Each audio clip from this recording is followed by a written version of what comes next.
سیدنا معاویہ رضی اللہ عنہ کے بعد جب یزید تخت نشین ہوا ہے اور یزید نے بیعت کے لیے سب کو خط لکھے، گورنروں کو اور پیغامات بھیجے، تو مدینہ میں جو گورنر ہے وہ ولید بن عتبہ بن ابی سفیان ہے۔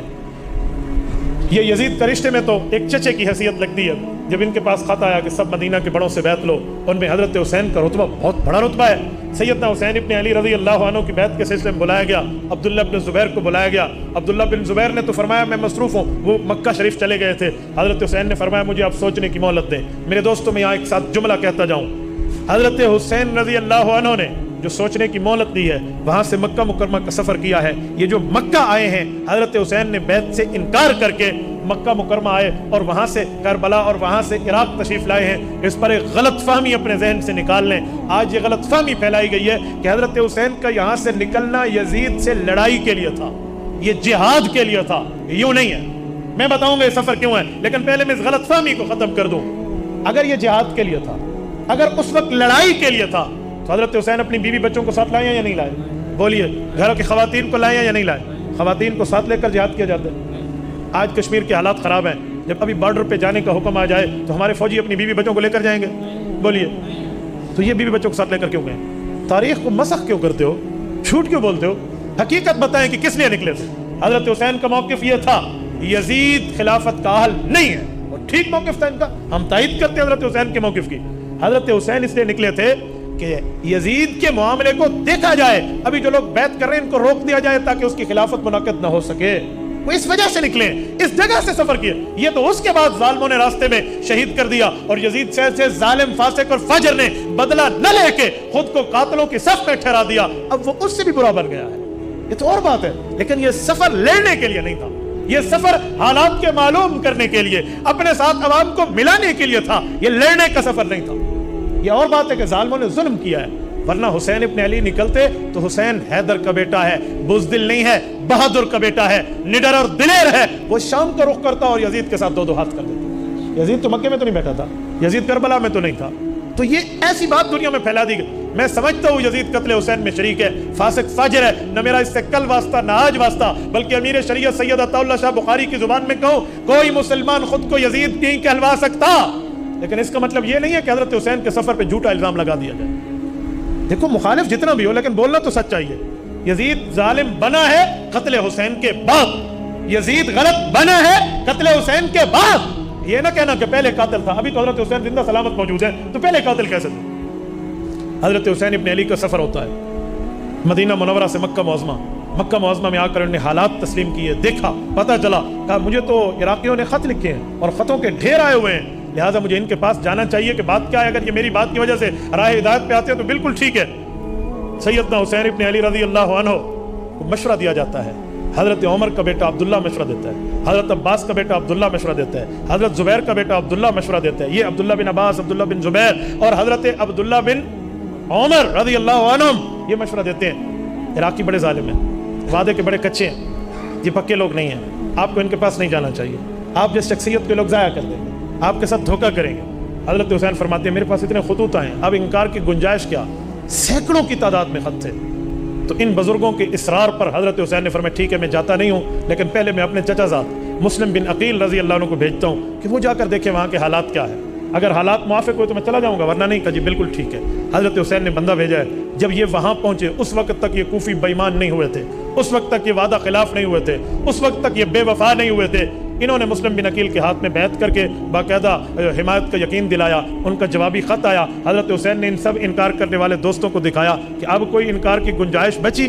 اجی نہیں بچی۔ حضرت حسین کا سفر شروع ہوتا ہے۔ جب سیدنا حسین ابن علی سفر شروع کرتے ہیں، عین اس وقت یزید کی طرف سے گورنر کوفے کا تبدیل کر دیا جاتا ہے۔ سیدنا نعمان ابن بشیر رضی اللہ عنہ جو صحابی تھے، یزید نے خیانت کرتے ہوئے ان کو ہٹایا، اس کی جگہ ایک ظالم عبید اللہ بن زیاد کو بھیجا۔ وہ آیا تو عبید اللہ بن زیاد کا ظلم مشہور تھا، کوفی پہلے سے ہی آدھے جو ہے نا کیا کہتے ٹانگیں اپنی کپوا چکے تھے اور بالکل کانپ رہی تھی۔ انہوں نے ابن زیاد کے ڈنڈے کے ڈر کی وجہ سے وہ بیعت مسلم بن عقیل کے ہاتھ پہ حسین کے ساتھ وفا والی توڑ دی ہے۔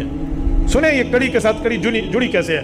اب بیٹ ٹوٹ چکی ہے، کمیونیکیشن کا کوئی نظام نہیں ہے، کوئی موبائل فون نہیں ہے، کوئی میسج چیٹنگ سروس نہیں ہے، کوئی آن لائن کوریج نہیں ہے کہ بتا دیا جائے جس جگہ آپ جا رہے ہیں ان کو اچھا سمجھ کے اب وہاں حالات یکسر بدل چکے ہیں۔ جب مقام زبالہ پہ حضرت حسین پہنچتے ہیں، ادھر جس شخص شاعر سے ملاقات ہوئی ہے بعضوں نے اس کا نام فرزدق لکھا ہے. اس نے کہا تھا اے حسین ابن علی میرا تجربہ یہ ہے کہ کوفیوں کے شاید دل آپ کے ساتھ ہو لیکن تلواریں ابن زیاد کے ساتھ ہوں. بہرحال حضرت حسین قریب جب وہاں پہنچتے ہیں تو پتہ چلتا ہے کہ مسلم ابن عقیل جس کو میں نے وہاں کے حالات معلوم کرنے کے لیے بھیجا تھا اس عظیم شخصیت کا بے دردی سے قتل کر دیا گیا ہے. وہ شہید ہو چکے ہیں. ان کے بچوں کے ساتھ اور ان کے ساتھ جو ظلم ہوا ہے نا, میرے پاس لفظ نہیں ہے میں اس پر کلام کر سکوں. جو ظلم ان ظالموں نے شہید کیا ان کو, اور پھر اس کی سزا ابن زیاد کو ملی ہے. میں ابن زیاد پر آگے بات کروں گا کہ اس کا حشر ہوا کیا تھا. حضرت حسین ابن علی رضی اللہ عنہ کے لشکر سے مسلم ابن عقیل کے رشتہ دار کھڑے ہوتے ہیں کہ اب تو ہم قصاص لینے کے لیے جائیں, اب تو ہم بدلے کے لیے جائیں. بہرحال جب وہاں پہنچتے ہیں تو ابن زیاد نے ایک اپنے گھڑ سوار کو 1000 بندے دے کر اپنی طرف سے ایک کمانڈر کو بھیجا ہے. یہ عمر بن سعد آیا ہے. یہ آ کے حضرت حسین سے بات کرتے ہیں. بات کیا ہے, وجہ کیا ہے, معاملہ چلا. اس موقع پہ حضرت حسین رضی اللہ تعالیٰ عنہ نے جو یہ 3 باتیں پیش کی ہیں, نمبر 1 مجھے واپس جانے دیا جائے, نمبر 2 مجھے یزید کے پاس بھیجو میں دیکھتا ہوں میرا معاملہ اس کے ساتھ چلتا کیا ہے.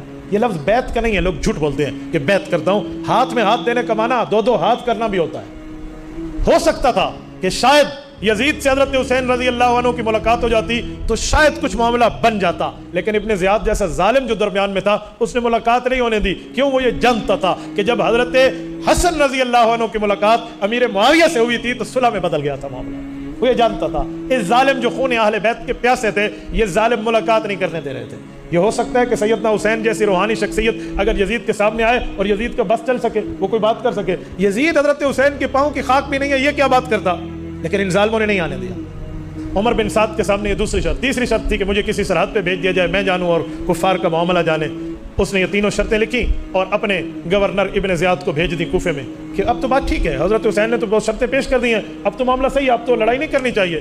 اس جگہ عمر بن سعد کا لہجہ نرم تھا حضرت حسین کے ساتھ.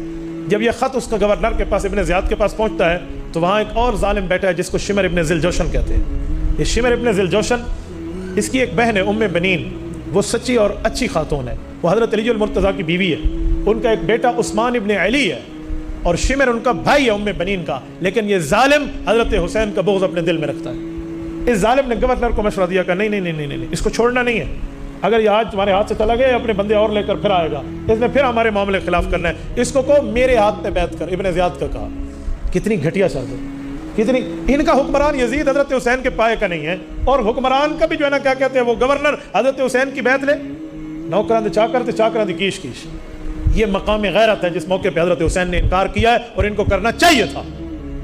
سیدنا حسین ابن علی المرتضیٰ رضی اللہ عنہ نے فرمایا جی میں یہ کام نہیں کر سکتا, آپ مجھے اپنے بڑے سے ڈائریکٹ ملواؤ, میں وہاں بات کر لیتا ہوں. ہو سکتا ہے حضرت حسین کو جو شک تھا یزید پر کہ اس کی نمازیں ٹھیک نہیں ہیں, اس کے حالات ٹھیک نہیں ہیں, اس کے اعمال ٹھیک نہیں ہیں, حضرت حسین یزید کو یہی کہتے کہ اعمال ٹھیک کر ورنہ ہم تیرے ساتھ 2 ہاتھ کرتے. ہو سکتا تھا کچھ معاملہ بنتا, لیکن یوں ہو نہ سکا. اب جب ابن زیاد نے شمر کی یہ بات سنی کہ اچھا, کہ عمر بن سعد جس کو آپ نے لشکر دے کر پہلے بھیجے وہ تو حسین کے ساتھ مل گیا, اس بندے کو ہٹا دو, مجھے بھیجو.